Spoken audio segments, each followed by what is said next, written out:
Welcome back தேரடி செல்வி channel. இப்போ நம்ம என்ன பார்க்க போகிறோன்னா, ஒரு சூப்பரான பாடி வாஷ் பார்க்க போகிறோம். பாருங்கள், நான் என்ன எடுத்துருக்கேன்னா, நம்ம வேஸ்ட்டாக தூக்கி போடுவோம்ல, நம்ம பப்பாளியை சாப்பிட்டுட்டு அதோட தோலை வெளியே போடுவோம்ல, இப்போ அந்த தோலையும் வச்சு நம்ம எப்படி ஒரு சூப்பரான பாடி வாஷ் செய்யலான்னு பார்க்கலாம். அது வந்து சூப்பராக இருக்கும். நம்ம குளிக்கும் போது ஜஸ்ட்டு நம்ம அப்ளை பண்ணி குளித்தோம்னா ஸ்கின் வந்து நல்லா சாஃப்டாக இருக்கும், க்ளோயிங்காக இருக்கும். வாங்க அது எப்படி பண்ணலான்னு பார்க்கலாம். இப்போ நான் அந்த தோலை மட்டும் எடுத்திருக்கேன்.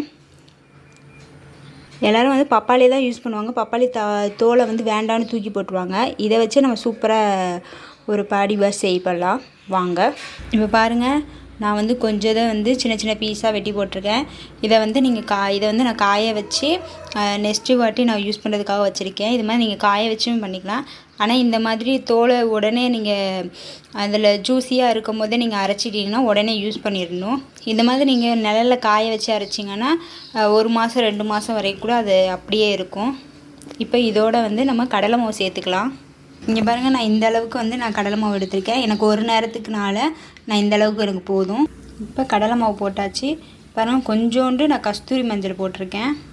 உங்களுக்கு எவ்வளோ வேணுமோ அவ்வளோ போட்டுக்கலாம். இப்போ நம்ம குப்பைமேனி சேர்த்துக்கலாம். குப்பைமேனி ரொம்ப நம்ம உடம்புக்கு ரொம்ப இதாக இருக்கும், யூஸ்ஃபுல்லாக இருக்கும். ஏன்னா மேனியில் உள்ள குப்பையெல்லாம் நீக்கிறது அப்படின்னு சொல்லுவாங்க அந்த குப்பைமேனியை.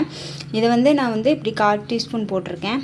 நீங்கள் இது மாதிரி யூஸ் பண்ணிங்கன்னா நம்ம எக்ஸஸாக இருக்க முடி எல்லாமே இந்த குப்பைமேனி நீக்கிரும். நீங்கள் ட்ரை பண்ணி பாருங்கள்.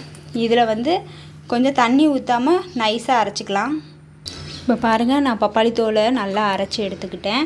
இப்போ இந்த மாதிரி இது நீங்கள் மூஞ்சியில் அப்ளை பண்ணிக்கலாம், உடம்பு ஃபுல்லாக அப்ளை பண்ணிக்கலாம். இது குழந்தைங்களுக்கு நீங்கள் மெயினாக அப்ளை பண்ணி குளிக்க வைக்கலாம். பிள்ளைங்க கொஞ்சம் டார்க்காக இருக்காங்க அப்படின்னா நீங்கள் இதை அப்ளை பண்ணி குளிக்க வைங்க. உடனே உங்களுக்கு ரிசல்ட் தெரியும். வாரத்தில் ஒரு வாட்டி நீங்கள் இந்த மாதிரி செஞ்சு பாருங்கள். எப்பயுமே நம்ம கெமிக்கல் யூஸ் பண்ணாமல் நம்ம இயற்கையாகவே முறையில் இது பண்ணலாம். பப்பாளி தோல் நம்ம தூக்கி தானே போடுவோம். அதை நம்ம ஸ்கின்னில் அப்ளை பண்ணால் ரொம்ப நல்லாயிருக்கும். நீங்கள் அப்ளை பண்ணி பார்த்துட்டு ஃபீட்பேக் எப்படி இருக்குன்னு கமெண்ட் பண்ணுங்கள். இது போல் உங்களுக்கு வீடியோ வேணும்னா என்னோடய சேனலை சப்ஸ்கிரைப் பண்ணுங்கள். தேங்க்யூ.